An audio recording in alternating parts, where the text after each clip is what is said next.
বাংলাদেশের ইতিহাসের শ্রেষ্ঠ ধর্ম প্রতিমন্ত্রী আলহাজ অ্যাডভোকেট শেখ মোহাম্মদ আবদুল্লাহ ১৯৮০ সালের ২৫ জানুয়ারি গণপ্রজাতন্ত্রী বাংলাদেশ সরকারের একটি পৃথক মন্ত্রণালয় হিসেবে ধর্ম বিষয়ক মন্ত্রণালয়ের যাত্রা শুরু হয়। নামকরণ করা হয় মিনিস্ট্রি অফ রিলিজিয়াস অ্যাফেয়ার্স। ১৯৮৪ সালের ৭ জানুয়ারি মাননীয় মন্ত্রী হিসাবে মাহবুবুর রহমানের দায়িত্ব গ্রহণের পর থেকে ২০১৯ সালের ৭ জানুয়ারি মাননীয় প্রতিমন্ত্রী হিসাবে শেখ মোহাম্মদ আবদুল্লাহর দায়িত্ব গ্রহণ পর্যন্ত মোট ১৮ জন মন্ত্রী, প্রতিমন্ত্রী ও উপদেষ্টা এ মন্ত্রণালয়ের অভিভাবকের আসনে সমাসীন হয়েছেন। কেবল আক্ষরিক অর্থে নয়, ১৯৮০ সাল থেকে ২০২০ সাল পর্যন্ত ৪০ বছরের ইতিহাসে কর্মদক্ষতাপূর্ণ ব্যবস্থাপনা গুণ, রাজনৈতিক অভিজ্ঞতা, কর্মকাণ্ডগত ব্যাপ্তি ও সফলতা, আলেম উলামা ও পীর মাশায়েখ বান্ধব জনপ্রিয়তা এবং গণমুখী কল্যাণকর কর্মসূচি বাস্তবায়ন সহ সব ধর্মের অনুসারীদের বসবাসস্থল বাংলাদেশের অসাম্প্রদায়িক চেতনা সমুন্নত রাখার বিবেচনায় স্বাধীন বাংলাদেশের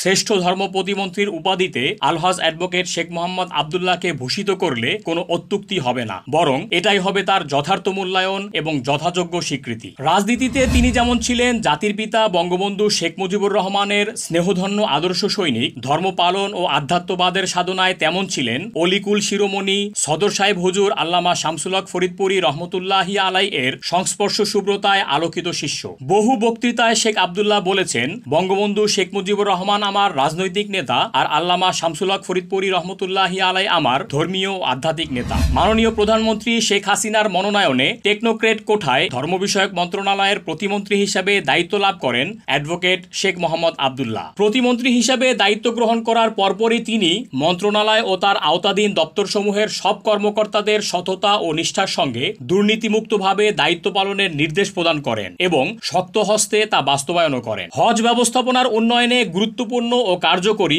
বহু পদক্ষেপ গ্রহণ করা হয় তার দায়িত্ব পালনকালে। তার একান্ত চেষ্টায় রাজকীয় সৌদি আরবের সঙ্গে বাংলাদেশের সম্পর্ক অনন্য উচ্চতায় পৌঁছায়। এরই ধারাবাহিকতায় হজ যাত্রীর কোঠা বৃদ্ধি ও বিমান ভাড়া কমানো সহ সৌদি আরবে হাজিদের বিভিন্ন সুযোগ সুবিধা প্রদান এবং ঢাকায় ইমিগ্রেশন সম্পন্ন করার মতো অসম্ভব সব ব্যবস্থাপনাও বাস্তবায়িত হয়। সর্বোপরি তার নেতৃত্বে বহুকাল পর বাংলাদেশি হাজিরা সুষ্ঠু ও সুন্দর এবং সহজ ও সফলভাবে পবিত্র হজ পালনের অভিজ্ঞতা লাভ করেন। হজ পালন কেন্দ্রিক সফল ও গণবান্ধব কর্মকাণ্ড বাস্তবায়নের কারণে আওয়ামী লীগ দল সহ ক্ষমতাসীন সরকার ও দেশের আপামর মুসলিম জনসাধারণের পক্ষ থেকে ভূয়সী প্রশংসা ও স্বীকৃতি এবং ভালোবাসা ও সম্মাননা অর্জন করেছেন শেখ মোহাম্মদ আবদুল্লাহ। ২০১৯ সালে ইতিহাসের শ্রেষ্ঠ হজ ব্যবস্থাপনা উপহার দেওয়ার পাশাপাশি বাংলাদেশের শীর্ষস্থানীয় ৫৮ জন আলেম ওলামা ও পীর মাশায়েখকে সরকারিভাবে হজব্রত পালনে নেওয়ার ব্যবস্থা করে অনন্য নজির সৃষ্টি করেন তিনি। বাংলাদেশের ইতিহাসে এর আগে কখনো সরকারিভাবে এতজন আলেম উলামাকে হজে পাঠানো হয়নি। মাননীয় প্রধানমন্ত্রী শেখ হাসিনার নির্দেশনায় এ উদ্যোগ বাস্তবায়নের ফলে শুধু দেশেই নয়, ৫৬,০০০ বর্গমাইলের এই সীমানা ছাপিয়ে সৌদি আরবের মন্ত্রী, উপমন্ত্রী সহ হজ ব্যবস্থাপনা কর্তৃপক্ষের ভূয়সী প্রশংসা ও স্বীকৃতি লাভ করেছেন শেখ মোহাম্মদ আবদুল্লাহ। উল্লেখ্য, ২০১৯ সালের হজ পরবর্তী সময়ে পবিত্র কাবাঘর ধৌত করার মহতী আয়োজন উৎসবে বাংলাদেশ থেকে প্রথমবারের মতো কোনো মন্ত্রী হিসেবে শেখ মোহাম্মদ আবদুল্লাহ আমন্ত্রণও পেয়েছিলেন। ক্ষমতাসীন সরকারের সঙ্গে আলেম ওলামা, পীর মাশায়েখ ও বিভিন্ন ইসলামী রাজনৈতিক দলের সম্পর্ক উন্নয়নে মাননীয় প্রধানমন্ত্রী শেখ হাসিনার ঘনিষ্ঠ সহচর হিসেবে গুরুত্বপূর্ণ ভূমিকা পালন করেছেন শেখ মোহাম্মদ আবদুল্লাহ। কওমি মাদ্রাসায় অধ্যয়নরত লক্ষ লক্ষ শিক্ষার্থীর শিক্ষা সনদের সরকারি স্বীকৃতি বিষয়ে তার ভূমিকা ছিল গুরুত্বপূর্ণ। এছাড়া ইসলামিক ফাউন্ডেশনের প্রতিষ্ঠা বার্ষিকী উপলক্ষে আয়োজিত ঐতিহাসিক সোহরাওয়ার্দী উদ্যানে আলেম ওলামাদের মহাসমাবেশে প্রথমবারের মতো মসজিদুল হারাম ও মসজিদে নববীর সম্মানিত ইমাম ও খতিবদের বাংলাদেশে আগমনের ব্যবস্থাপনায় মুখ্য ভূমিকাও পালন করেছেন তিনি। অ্যাডভোকেট শেখ মোহাম্মদ আবদুল্লাহর বলিষ্ঠ নেতৃত্বে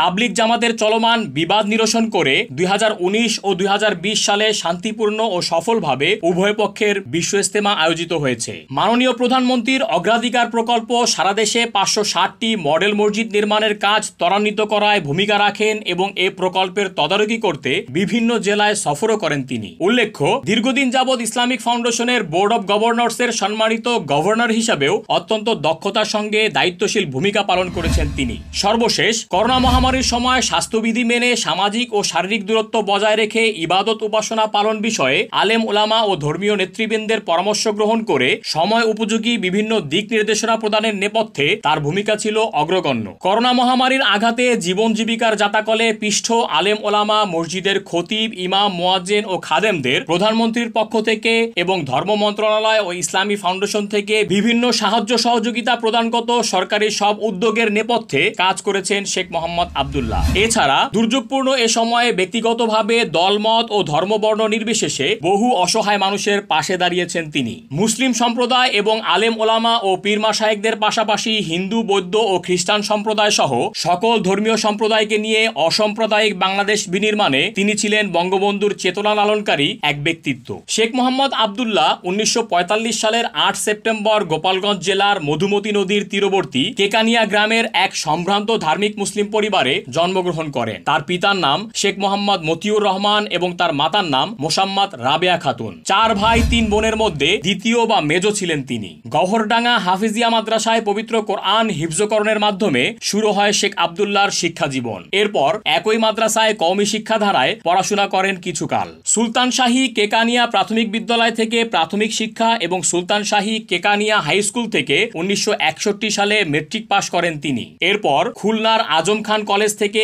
1963 সালে উচ্চ মাধ্যমিক, 1966 সালে বিকম অনার্স ডিগ্রি সম্পন্ন করেন। পরবর্তীতে ঢাকা বিশ্ববিদ্যালয় থেকে 1972 সালে এমকম এবং 1974 সালে অর্থনীতিতে এমএ ডিগ্রি অর্জন করেন শেখ আব্দুল্লাহ। এরপর 1977 সালে ঢাকা সেন্ট্রাল ল কলেজ থেকে এলএলবি ডিগ্রি অর্জন করেন তিনি। এছাড়া 1973 সালে স্বাধীন বাংলাদেশ সরকারের অধীনে অনুষ্ঠিত বিসিএস পরীক্ষায় উত্তীর্ণ হন, কিন্তু রাজনৈতিক কর্মকাণ্ডের মাধ্যমে দেশ সেবা করার লক্ষ্যে চাকুরির পরিবর্তে বঙ্গবন্ধুর আদর্শ গ্রহণ করে তার নেতৃত্বে রাজনীতি করার সিদ্ধান্ত গ্রহণ করেন। সুলতান শাহী কেকানিয়া উচ্চ বিদ্যালয়ে প্রধান শিক্ষক হিসেবে দায়িত্ব গ্রহণ করার মাধ্যমে তার কর্মজীবনের সূচনা হয়। পরবর্তীতে তিনি অ্যাডভোকেট হিসেবে গোপালগঞ্জ জজ কোর্ট এবং ঢাকা জজ কোর্টে প্র্যাকটিসও করেছেন দীর্ঘদিন। 1996 সাল থেকে 2001 সাল পর্যন্ত অগ্রণী ব্যাংক লিমিটেডের পরিচালকের দায়িত্বও পালন করেন তিনি। এছাড়া বিভিন্ন শিক্ষা, সামাজিক ও সাংস্কৃতিক প্রতিষ্ঠানের পৃষ্ঠপোষকতা প্রদান করা সহ অসংখ্য ধর্মীয় প্রতিষ্ঠানের প্রতিষ্ঠাতা এবং পৃষ্ঠপোষক হিসেবে ধর্মীয় ক্ষেত্রে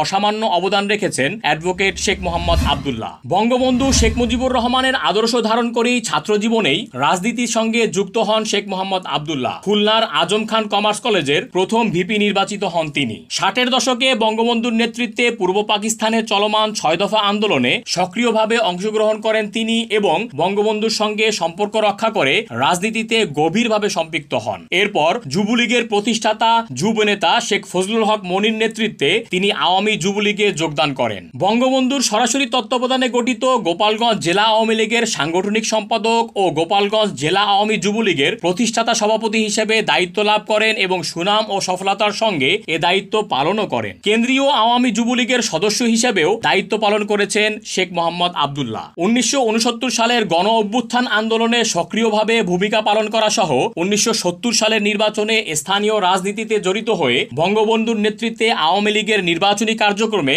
অংশগ্রহণ করেন তিনি। 1971 সালের মুক্তিযুদ্ধের অন্যতম গুরুত্বপূর্ণ ফ্রন্ট মুজিব বাহিনীর সঙ্গে সরাসরি সম্পৃক্ত হন এবং বাঙালি জাতির স্বাধীনতা সংগ্রাম শুরু হলে সক্রিয়ভাবে মুক্তিযুদ্ধে অংশগ্রহণ করেন শেখ মোহাম্মদ আব্দুল্লাহ। জাতির পিতা বঙ্গবন্ধু শেখ মুজিবুর রহমানের স্নেহধন্য আদর্শ সৈনিক ছিলেন আলহাজ অ্যাডভোকেট শেখ মোহাম্মদ আব্দুল্লাহ। জাতীয় পর্যায়ে বাংলাদেশ আওয়ামী লীগের কেন্দ্রীয় কমিটির ধর্ম বিষয়ক সম্পাদকের দায়িত্ব পালন করেছেন দীর্ঘদিন। মাননীয় প্রধানমন্ত্রী শেখ হাসিনার অত্যন্ত আস্থাভাজন রাজনৈতিক ব্যক্তিত্ব ছিলেন শেখ মোহাম্মদ আব্দুল্লাহ। তার মৃত্যু পরবর্তী জাতীয় সংসদে শোক প্রস্তাব ভাষণে মাননীয় প্রধানমন্ত্রী বলেছেন, আব্দুল্লাহ সাহেব ছিলেন আওয়ামী লীগের দুঃসময়ের কর্মী। দলের যে কোনো ক্রান্তি লগ্নে যেসব মানুষকে সবচেয়ে বেশি কাছে পেতাম তাদের অন্যতম ছিলেন তিনি। বঙ্গবন্ধুর একজন আদর্শ সৈনিক হারালো বাংলাদেশ আওয়ামী লীগ। সদা হাস্যোজ্জ্বল এবং মিশুক স্বভাবের অধিকারী এই মানুষটি ছিলেন জাতির পিতা বঙ্গবন্ধু শেখ মুজিবুর রহমানের অত্যন্ত স্নেহধন্য এবং মাননীয় প্রধানমন্ত্রী বঙ্গবন্ধু কন্যা শেখ হাসিনার ঘনিষ্ঠ সহচর ও তার নির্বাচনী এলাকার দায়িত্বপ্রাপ্ত